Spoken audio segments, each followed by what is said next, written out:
اعوذ باللہ من الشیطان الرجیم بسم اللہ الرحمن الرحیم رب اشرح لی صدری ویسر لی امری واحلل عقدۃ من لسانی یفقہوا قولی واجعل لی وزیرا من اہلی ربی زدنی علما ربی زدنی علما ربی زدنی علما آمین۔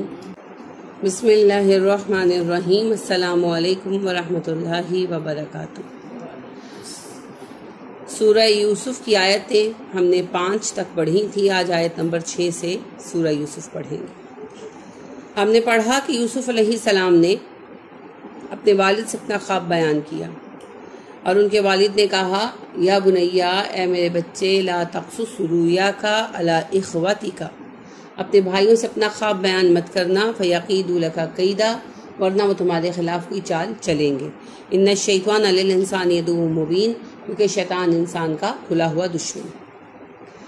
اور کذالک، اسی طرح، یجتبیک، چن لے گا تجھ کو، ربک، تیرا رب، کا ضمیر ہے، ہٹا دیں گے تو یجتبی آئے گا۔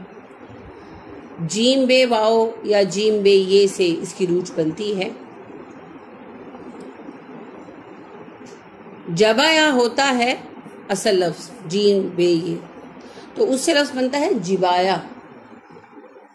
جبایا کہتے ہیں ہوز کو، المائے فی الہاؤس، تو ہوز کو کہتے ہیں جبایا۔ تو ہوز کیا کام کرتا ہے؟ پانی کو اکٹھا کر لیتا ہے، تو اسی سے پھر لفظ بنتا ہے الاجتباء، افتعال سے، باب افتعال سے بنتا ہے اجتباء۔ اجتباء ہوتا ہے کسی چیز کو یا شخص کو چن کر الگ کر لینا، مخصوص کر لینا۔ تو یجتبی چن لینا، الگ کر لینا، خاص کر لینا۔ اسی سے نام مجتبیٰ بھی ہے، محمد مجتبیٰ کہتے ہیں نا، محمد صلی اللہ علیہ وسلم مجتبیٰ بمانے چنے ہوئے، جنہیں چن لیا گیا۔ تو یجتبی کا، تیرا رب تمہیں منتخب کرے گا، الگ کرے گا، رب کا، تیرا رب، اسی طرح سے تیرا رب تمہیں چن لے گا۔ یعنی خواب کی تعبیر بتائیے، پہلے تاکید کی اور پھر خواب کی تعبیر بتائی کہ اس خواب کی تعبیر یہ ہے میرے بچے کہ اللہ تمہیں چنے گا، وَيُعَلِّمُكَ، اور تمہیں تعلیم دے گا۔ عین لام میم سے ہے نا علم، آپ کو پتا ہے علم 2 طرح پر ہوتا ہے، یا علم ذات کا براہ راست علم ہوتا ہے، اور یا پھر ذات سے متعلقہ صفات جو پوشیدہ ذات کی بھی پہچان کرواتے ہیں۔ علم یا تو براہ راست ایک ظاہر ذات کا ہوتا ہے، جیسے آپ اور میں ایک دوسرے کو دیکھ رہے ہیں، اور دوسرا علم ہوتا ہے اس سے متعلقہ صفات کا، جن کی بنا پر ہم اس کی موجودگی یا اس کی خوبی یا اس کی خامی کا ادراک اپنے اندر پیدا کرتے ہیں، اگرچہ وہ چیز یا ذات ظاہر ہو یا نہ ہو۔ جیسے اللہ کی صفات سے ہم اللہ کو جانتے ہیں، یا ملائکہ کو جانتے ہیں، یا جنوں کو جانتے ہیں، حالانکہ ہم نے انہیں کبھی دیکھا نہیں ہے۔ تو اس طرح علم میں براہ راست بھی ہے اور غیر براہ راست بھی ہے۔ اور حصول کے اعتبار سے بھی علم 2 طرح کا ہوتا ہے، اکتسابی اور لدنی۔ علم لدنی وحی کا علم، اور اکتسابی جو ہم کوشش سے حاصل کرتے ہیں، جیسے آپ حاصل کر رہے ہیں، جیسے میں نے حاصل کیا، ٹھیک ہے، کسب سے ہے نا اکتساب، محنت کر کے علم سیکھنا۔ وَيُعَلِّمُكَ، سکھائے گا تجھ کو، من تعویل الاحادیث، من حرف ہے، پتہ ہے آپ کو، تعویل کی روٹ ہے حمزہ واو لام، جیسے آپ اول لکھتے ہیں۔ تعویل ہوتا ہے کسی چیز کے اصل کی طرف رجوع کرنا، کسی چیز کو اس کے اصل کی طرف واپس لوٹا دینا۔ اسی لیے معیلن کا مطلب ہوتا ہے بازگشت، ایکو، تو مقام بازگشت جو ہے وہ معیل کہلاتا ہے، جہاں آواز واپس لوٹ کر آتی ہے۔ تو کسی چیز کو اس کی انتہا یعنی غایت انتہا کو کہتے ہیں، کسی چیز کو اس کی انتہا تک پہنچا دینا، خواہ یہ علمی اعتبار سے ہو یا عملی اعتبار سے ہو، تاویل ہوتا ہے۔ آپ نے یہ لفظ پہلے بھی پڑھا ہے سورہ آل عمران متشابہات کے سلسلے میں، تاویلہ، اس کی تاویل تلاش کرتے ہیں۔ اردو میں بھی یہی معنی ہے۔ تاویل کا مطلب ہوتا ہے کسی چیز کے اصل مفہوم تک پہنچنا۔ تو اصل مفہوم کیا ہے؟ کسی چیز کو تلاش کرتے کرتے اس کی ابتدا کے مقام تک پہنچنا۔ وہی بات میں یہاں کہہ رہی ہوں، ذرا تھوڑی سی ٹیکنیکل تعریف میں کہہ رہی ہوں کہ کسی چیز کی غایت یا انتہا کو تلاش کرنا، خواہ وہ علمی اعتبار سے ہو یا عملی اعتبار سے ہو۔ تو کسی بھی چیز کے اصل مقصد، اصل سبب، اصل جگہ کو ڈھونڈنا، اب چاہے وہ فزیکلی جا کر کوئی چیز آپ نے ڈھونڈ کر وہاں تک پہنچے جہاں سے نکلی ہے، یا پھر آپ نے علمی اعتبار سے اس کا تعاقب کر کے اس کو جانا۔ تو الفاظ کے معنی کا تعاقب ہمیشہ علمی اعتبار سے ہوتا ہے۔ تو تاویل ہے جاننا۔ اب جاننے میں فرق آیا نا، کیونکہ علم کا مطلب بھی ہے جاننا، تو علم اور تاویل میں فرق ہے۔ کسی بات کے اصل مقصد تک پہنچ جانا تاویل ہے، اور علم کا مطلب ہے کسی بات کے متعلق واقفیت رکھنا۔ دونوں میں فرق ہے۔ جیسے ایک بندہ میتھمیٹیشین ہے، بڑا اچھا میتھس کرتا ہے، وہ عالم ہے میتھ کا، لیکن اس کا مطلب یہ نہیں ہے کہ وہ اتنا ذہین بھی ہوگا لازماً کہ وہ لوگوں کی باتوں کو سمجھ پائے اور ان کے انداز سے ان کے نیتوں کو جاننے کی اس کے اندر صلاحیت ہو، پرکھنے کی صلاحیت ہو۔ اور اس کے برعکس کچھ لوگ عالم نہیں ہوتے، ان پڑھ ہوتے ہیں، مگر افراد کو جانچ لینے کا، ان کی بات کو تول لینے کا ان کے اندر بڑا خاصہ ہوتا ہے۔ تو تاویل دوسری چیز ہے، کسی کی بات کے اصل مفہوم و معنی کو، کسی واقعے کے اصل مفہوم و معنی کو، کسی شخص کے کردار کے اصل پیمانے کو جان لینا تاویل ہوتا ہے۔ اور علم ہے کسی کے متعلق ویسے جاننا کہ بھئی جیسے آپ کا نام کیا ہے، آپ کون ہے، یہ علم ہے۔ ٹھیک، تو دونوں کے احاطے مختلف ہیں۔ علم عام ہے، تاویل خاص ہے۔ تاویل خود علم کا ایک حصہ ہے، لیکن تاویل خاص ہے، ایک خاص علم ہے۔ اور علم عام ہے، اس میں سبھی علوم آ جاتے ہیں تاویل سمیت۔ تاویل سکھائیں گے۔ اب تاویل کسی بھی چیز کی ہو سکتی ہے۔ یہاں کس تاویل کی بات ہو رہی ہے؟ تاویل الاحادیث۔ احادیث کس کو کہتے ہیں؟ ہے دال سے حدث کیا ہوتا ہے؟ نئی چیز۔ تو بات کو، کلام کو حدث کہا جاتا ہے، کیونکہ ہر بات نئی ہے نا۔ جو ہم لفظ ادا کرتے ہیں وہ نیا ادا کرتے ہیں، بمانے یہ نہیں کہ وہ لفظ دنیا میں عجوبہ ہوتا ہے، ہم زبان سے اس کی ادائیگی کے اعتبار سے نیا کہتے ہیں۔ ہر اگلا لفظ نئے سرے سے بولتے ہیں نا، چاہے ایک ہی لفظ بار بار بول رہے ہوں۔ جیسے بچے کوئی لفظ بولتے ہیں با با با با با با، لفظ ایک ہی ہے مگر ہر ادائیگی نئی ہے، ادائیگی کے اعتبار سے ہر دفعہ وہ لفظ نیا ہے۔ تو اسی لیے چونکہ کلام کہنے سے واقع ہوتا ہے اور بار بار کہا جاتا ہے، اسی لیے اسے حدیث کہتے ہیں، اور حدیث کی جمع احادیث۔ تو حدیث کسی بھی کلام پر بولا جاتا ہے۔ اسلامی اصطلاح میں ہم نے نبی صلی اللہ علیہ وسلم کی بات کے لیے خاص کر دیا، وہ خاص ایک ٹرم ہے۔ عربی کی عام اصطلاح میں حدیث کسی بھی کلام کے لیے۔ تو جب آیا تاویل الاحادیث تو بات کا اصل مفہوم جاننے کا علم، ٹھیک ہے، معاملہ فہمی کہتے ہیں ہم اسے۔ جب کوئی بات سامنے آئے تو درست بات تک پہنچنے کی صلاحیت ہونا، اور یہ بڑا مشکل علم ہے، اللہ جسے عطا فرماتے ہیں معاملہ فہمی اسی کو آتی ہے۔ وَيُعَلِّمُكَ مِن تَعْوِيلِ الْأَحَادِيثِ، اور اللہ تمہیں سکھائے گا معاملہ فہمی، بات کو سمجھ لینا، پرکھ لینا۔ اس کا ایک معنی خوابوں کی تعبیر بھی ہے۔ اصل میں خوابوں کی تعبیر براہ راست اس کا معنی نہیں ہے۔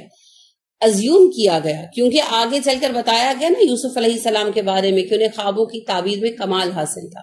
تو علماء نے یہ بھی ایک رائے قائم کی کہ غالباً تعویل الاحادیث سے یہاں مراد خوابوں کی تعبیر کا علم ہے، لیکن یہ کچھ علماء کی رائے ہے. تعویل الاحادیث کا معنی معاملہ فہمی یا بات کو دانائی کے ساتھ سمجھنا یا حکمت کلام کسی شخص کے اندر ہونا، کسی کو اس کی بات سے جج کر لینے کی صلاحیت انسان کے اندر ہونا، یہی معنی ہے. اور یہ انبیاء کرام علیہ السلام کے لیے تو بہت ہی ضروری ہے، ہر شخص کے لیے ضروری ہے، لیکن انبیاء کے لیے بہت زیادہ ضروری ہے، کیونکہ انبیاء کا سارا کام افراد کے ساتھ جڑا ہوا ہوتا ہے، اور افراد سے ہم کس طرح روشناس ہوتے ہیں؟ کلام کے ذریعے. اب جس بندے میں یہ صلاحیت ہو کہ وہ کلام کے ذریعے انسان کے انداز کو پرکھ سکے، 100% تو کوئی نہیں پرکھ سکتا، لیکن حد الامکان پرکھ سکے اور مستقل رویے کے بنا پر جان سکے کہ یہ میرے ساتھ مخلص ہے یا نہیں ہے، یا یہ شیخی ہو رہا ہے یا واقعی کام کرنے والا ہے، وہی افراد سے کام لے سکتا ہے. یعنی ایون آپ کے گھر میں کام کرنے والے 2-4 ملازم ہیں تو آپ کو اندازہ ہونا چاہیے کہ کون آپ کی خوشامد کر کے اپنا وقت نکال رہا ہے، کون سچ مچ کام کر رہا ہے، کس میں واقعی کوئی کام کرنے کی صلاحیت ہے، اسے کوئی فن آتا ہے، اور کون ایویں گپے اڑاتا کرتا ہے. تو اس چیز کو جانے بغیر کوئی بھی اچھا مینیجر نہیں ہو سکتا. تو نبی جو ہوتے ہیں وہ تو سب سے پہلے مینیج کرتے ہیں نا امت کو، ان کی حیثیت امت کے ناظم کی ہوتی، تو اس نظم و نسق کے لیے ضروری ہے یہ صلاحیت ہو کہ جان سکے کہ گفتگو کرنے والا کیا کہنا چاہتا ہے، کیا سمجھانا چاہتا ہے، اور اس کا انداز کیا ہے. تو اسی لیے انبیاء کو خاص طور پر اللہ اس بات کی دانائی حکمت عطا فرماتے ہیں، اور انبیاء کرام علیہ السلام لوگوں کو پہچان جاتے ہیں. تو یہاں بھی خصوصیت سے اس بات کی وضاحت کر رہے ہیں یعقوب علیہ السلام، کیونکہ انبیاء کو اللہ علم وحی تو ضرور ہی عطا کرتے ہیں، لیکن ساتھ وہ بتا دیں کہ وہ آپ کو تعبیر الاحادیث بھی سکھائیں گے. یہ وہ خصوصی علم ہے جو انبیاء کو ہمیشہ ملا. ٹھیک ہے. وَيُتِمُّ، اور وہ تمام کر دے گا، تے میم میم سے ہے. تمت کا لفظ پڑھا ہے آپ نے؟ تمت بالخیر پڑھا ہے، اور اتممتو پڑھا ہے؟ اتممتو علیکم نعمتی، نعمتی جی جی جی. تو اتممتو علیکم نعمتی تھا نا، ورضیت لکم الاسلام دینا تھا، اتممتو دینکم نہیں تھا. اتممتو علیکم نعمتی، اپنی نعمت تم پر تمام کر دوں. وَيَتِمُّ، پورا کرے، تمام کرے. تمام کیا ہوتا ہے؟ کسی چیز کی وہ حد جس کے بعد اس میں باہر سے کسی اضافے کی گنجائش موجود نہ رہے. اتمام حجت کیا ہوتا ہے؟ دلیل کو اتنے پورے طریقے سے بیان کرنا کہ اب اس میں اور کوئی ثبوت نہ لایا جا سکے. ٹھیک ہے. اتمام حجت پڑھا ہے، نوٹ تمہیں لفظ. حجت دلیل کو کہتے ہیں. تو دلیل کو اتنے شافی اور کافی طریق سے بیان کرنا کہ اس میں مزید کسی ریفرنس کو کوٹ کرنے کی ضرورت باقی نہ رہے. تو پھر تمام ہونا کیا ہوتا ہے؟ کسی چیز کا اپنے تکمیل کے اس مرحلے تک پہنچ جانا کہ اس میں مزید ایڈیشن نہ ہو سکے. ٹھیک ہے. تو وَيُتِمُّ، وہ پورا کرے گا، نعمتہ، اپنی نعمت کو. نعم کہتے ہیں اچھی حالت کو. ٹھیک ہے. نعمت اچھی حالت ہوتا ہے، اور نعمت آسائش ہوتا ہے. ناز و نام کہتے ہیں نا، زبر کے ساتھ آسائش. نون پر اگر زبر ہے نعمت تو آسائش، اور اگر نون کے نیچے زیر ہے نعمت تو اچھی حالت. تو نعمتہ، وہ تم پر اپنی نعمت پوری کر دے گا. علیکا، تجھ پر. علا اور کا یہ مرکب ہے، کا ضمیر ہے، علا حرف ہے. وہ تم پر اپنی نعمت پوری کرے گا. نعمت پوری کرنا کیا ہے؟ اتممت علیکم نعمتی کب اترا ہم پر؟ دین کمپلیٹ ہو گیا جب اللہ نے دین کی تعلیم مکمل کر دی. اللہ نعمت کسے قرار دیتے ہیں؟ علم کو. ہم علم کے سوا سب چیزوں کو نعمت سمجھتے ہیں. اولاد نعمت ہے، مال نعمت ہے، حسن نعمت ہے، اچھی بیوی نعمت ہے یہ چیزیں نعمتیں ہیں، ہم صرف انہی کو گنتے ہیں. صحت نعمت ہے، اپنا گھر نعمت ہے، اور علم وہ تو فور گرانٹیڈ ہے، کوئی بات نہیں. لیکن اللہ نے جس دن قرآن کی تکمیل کا اعلان کیا، تو قرآن کیا ہے؟ العلم. اللہ خود بار بار کہتے ہیں، بار بار کہتے ہیں اے نبی اگر آپ نے ان کی خواہشات کی پیروی کی، من بعدی جاءکا من العلم، اس کے بعد کہ آپ کے پاس علم آ چکا ہے نا. بار بار قرآن میں یہ خطاب آپ نے پڑھا ہے. تو جاءکا من العلم کیا ہے؟ العلم کیا ہے؟ القرآن. تو جس دن العلم کی تکمیل کا اعلان ہوا، اس دن اللہ نے کہا اتممت علیکم نعمتی، میں نے تم پر نعمت پوری کر. تو النعمہ کیا ہے؟ العلم. نعمتیں تو بہت ساری ہیں، بہت ساری چیزیں نعمتیں ہیں. اچھا ملازم نعمت ہے، اچھا شوہر اچھی بیوی ایک دوسرے کے لیے نعمت ہے اللہ کی، اولاد نیک نعمت ہے، والدین اچھے ہونا بھی نعمت ہے نا کہ نہیں. یعنی ایک خاتون مجھے بتا رہی تھی، ان کے والد ریسنٹلی فوت ہو گئے، بڑی اچھی نیک خاتون ہے. تو وہ مجھے انہوں نے پہلے بتایا ایک مرتبہ کہ وہ اپنے بچوں کے متعلق بتانے لگی کہ میں جب پریگننٹ ہوتی تھی تو میں اہتمام کے ساتھ جو ہے نا تہجد پڑھتی تھی اور قرآن کی تلاوت بڑھا دیتی تھی، حالانکہ اس وقت میں میرے ساس سسر کی ذمہ داری بھی میرے سر پر تھی اور پورا گھر بھی میں ہینڈل کرتی تھی. لیکن ہمارے والد صاحب نے ہمیں عادت ڈالی تھی قرآن پڑھنے کی ویسے بھی، اور یہ تاکید بھی کی تھی کہ اگر تم لوگ نیکی پر اس زمانے میں قائم رہو گے تو تمہارے بچے بھی تمہارے فرما بردار اور نیک ہوں. تو کہتی ہے میرے سارے بچے بڑے فرما بردار، نیک اور دین کی طرف رجحان رکھنے والے ہیں. تو ان کے والد ریسنٹلی فوت ہوئے تو ظاہرہ بڑی آزردہ تھی. تو میں نے ان سے کہا کہ آپ کو اس بات کا شکر ادا کرنا چاہیے کہ اللہ نے اتنے طویل عرصے تھا، کیونکہ ظاہرہ وہ خود بھی ایک اچھی عمر میں ہیں، ان کے بچے جوان ہو چکے ہیں، تو والد نے کافی عمر پائی ماشاءاللہ. تو میں ان سے کہا کہ اتنے عرصے تک اللہ نے ایک نیک بندے کا ساتھ دیا جنہوں نے آپ کو ہمیشہ اچھا گائیڈ کیا. تو ماں باپ کا نیک ہونا بھی نعمت ہے. اب دیکھیں نا کسی بچے کا باپ اگر شرابی ہو اور وہ زندگی بھر اپنے باپ کو بچپن میں شراب پیتے دیکھتا رہا. ایک خاتون نے مجھ سے یہ بات کی، چلیے یہ بھی میں آپ کو بتاتی ہوں. دورہ قرآن جب چل رہا تھا تو کہنے لگی کہ میرے شوہر شرابی تھے، اب تو مر چکے ہیں، تو میرے بچے نے بچپن میں انہیں شراب پیتے دیکھا، حالانکہ اس کے بالغ ہونے سے پہلے ہی وہ شراب کی کثرت کی وجہ سے مر گئے، بیمار ہو گئے. مگر اب وہ کہتا ہے، پیتا نہیں ہے شراب، لیکن وہ کہتا ہے کہ شراب پینا حرام نہیں ہے، قرآن میں کہیں نہیں آیا. کیوں وہ بچہ ایسا سوچتا ہے؟ اس نے اپنے باپ کو شرابی دیکھے نا، وہ یہ سننا نہیں چاہتا کہ اس کا باپ شرابی ہے. سمجھ رہے ہیں نا آپ کہ وہ اس بات کو ایک لعنت یا ایک تانے کے طور پر ایکسپٹ کرنے کو تیار نہیں ہے، کیونکہ جو کچھ بھی ہو اس کا باپ ہے.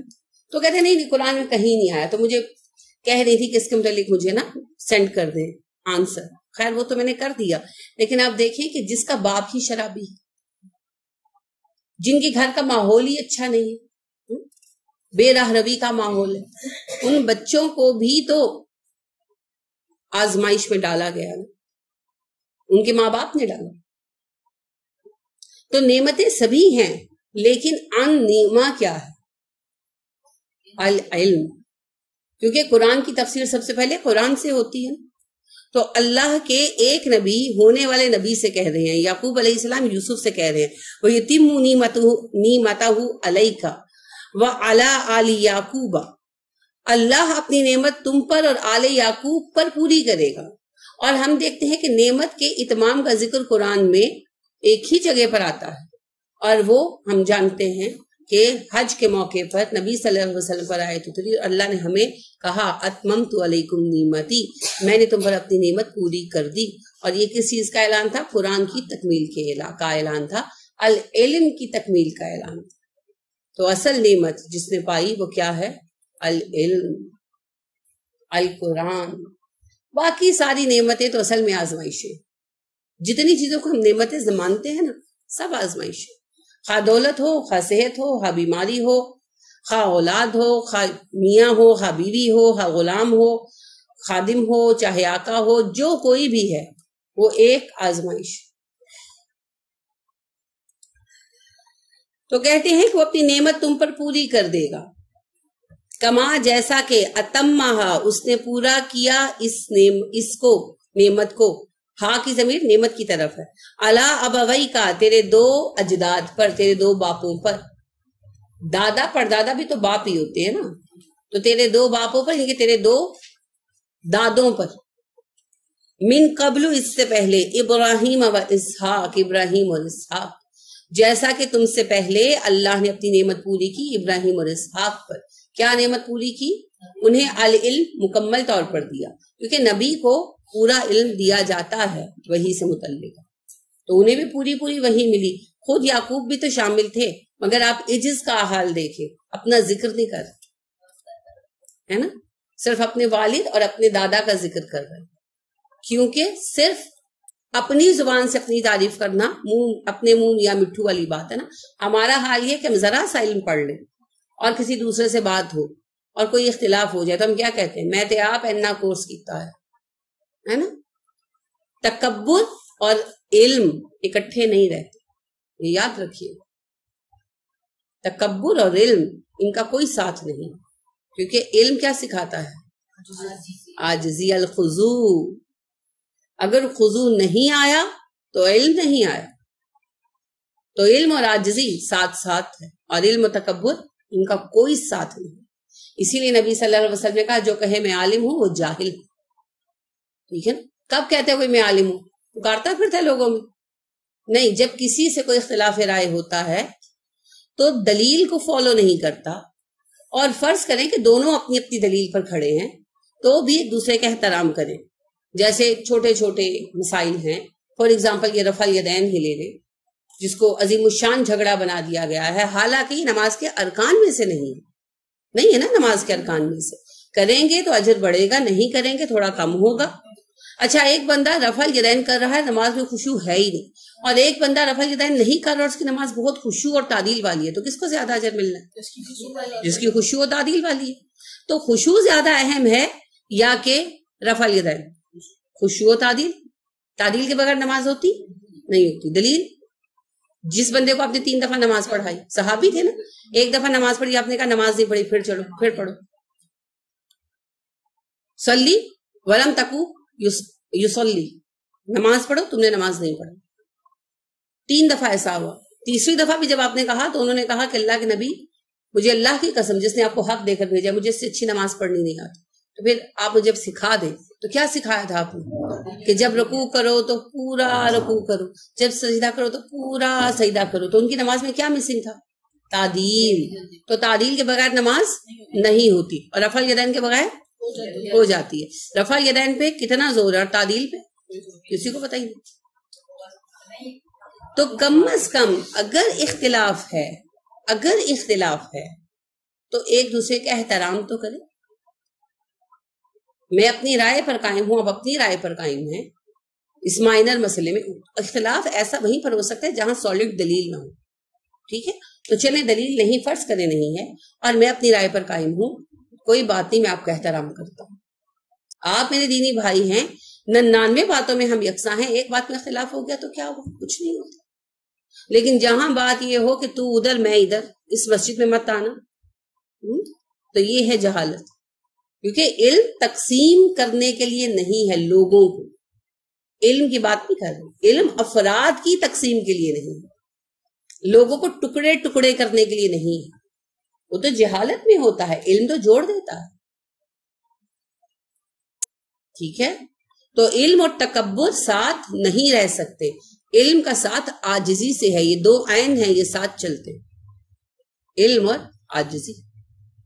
اسی لیے آپ دیکھیں سب سے زیادہ جھکے ہوئے لوگ کون ہوتے ہیں؟ انبیاء کرام علیہ السلام، کیونکہ وہ سرٹیفائیڈ عالم ہیں۔ اسی لیے تو آپ دیکھتے ہیں نبی صلی اللہ علیہ وسلم اتنی طویل نماز پڑھتے تھے، پاؤں سوج جاتے تھے۔ اما عائشہ صدیقہ رضی اللہ تعالیٰ عنہ نے جب کہا کہ آپ کیوں اتنی مشقت کرتے، آپ نے کیا کہ ہمیں شکر گزار بندہ نہ بنو۔ تو عاجزی، عجز، جھکاؤ، یہ علم کی پہچان ہے، اور تکبر جہالت کی پہچان ہے۔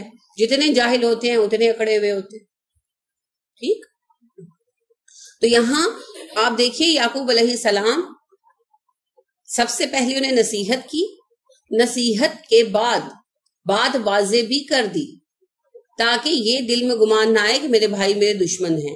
کہا شیطان انسان کا دشمن ہے، تمہارے بھائی شیطان کے بہکاوے میں آئے ہوئے ہیں، انہیں ایک مرض لگا ہوا ہے حسد کا، تو لہٰذا ان سے ہوشیار تو رہو مگر ان سے دوری یا نفرت اختیار مت کرو۔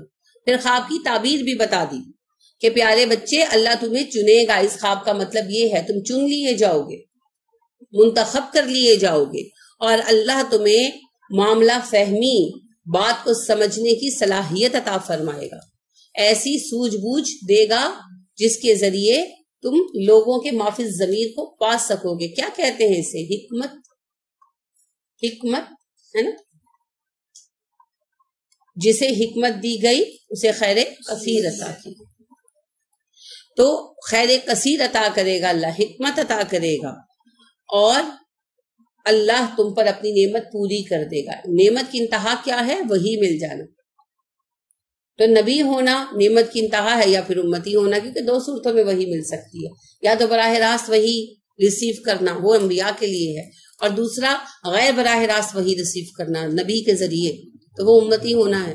تو یا امتی بن کر آپ اتمام نعمت کر سکتے ہیں، یا نبی بن کر اتمام نعمت کر سکتے ہیں۔ نبی بنا نہیں جاتا، نبی تو بنائے اللہ نے جنہیں جنہیں چنا، اور نبی کریم صلی اللہ علیہ وسلم خاتم النبیین ہیں۔ اب نہ کوئی نبی آئے گا نہ کوئی رسول آئے گا، اب صرف ایک ہی طریقہ ہے اللہ کی نعمت کے اتمام کا، اور وہ ہے قرآن کو اپنا لیں، اس وحی کو اپنا لیں، اور کوئی طریقہ نہیں۔